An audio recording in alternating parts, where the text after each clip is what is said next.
અને ખેતી આપણે રોજબરોજના અનેક કાર્યો માટે આપણે વીજળીનો ઉપયોગ કરીએ છીએ. વીજળી દિવસે ને દિવસે વધુ થતી જાય છે. તેથી પાણીનો ઉપયોગ કરીને વિદ્યુત ઉત્પન્ન કરવાનું મોડેલ બનાવ્યું છે. તેમાં વરસાદના વહી જતા પાણીનો ઉપયોગ કરીને મોડેલ વિદ્યુત ઉત્પન્ન થાય છે. તે વિદ્યુત ઘર વપરાશ માટે વાપરી શકાય છે. આ પ્રોજેક્ટમાં ઘરના ટેરેસ પર વરસાદનું પાણી સંગ્રહ કરવામાં આવે છે. ત્યારબાદ મોડેલમાં બતાવ્યા મુજબ એક ટાંકામાં એકત્રિત કરવામાં આવે છે. ત્યારબાદ પાઇપ દ્વારા નીચે ગોઠવેલા ટર્બાઇન ઉપર ફોર્સથી પાડવામાં આવે છે. ટર્બાઇનમાં ગોઠવેલી બેટરી ઉલટી હવાના કારણે વિદ્યુત ઉત્પન્ન કરે છે. તે વિદ્યુત ઘર વપરાશમાં વાપરી શકાય છે.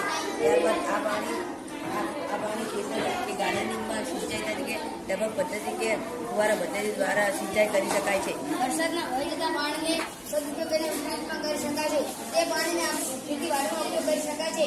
તે પાણીના ઘરના અનેક કાર્યોમાં પણ ઉપયોગ કરી શકાય છે.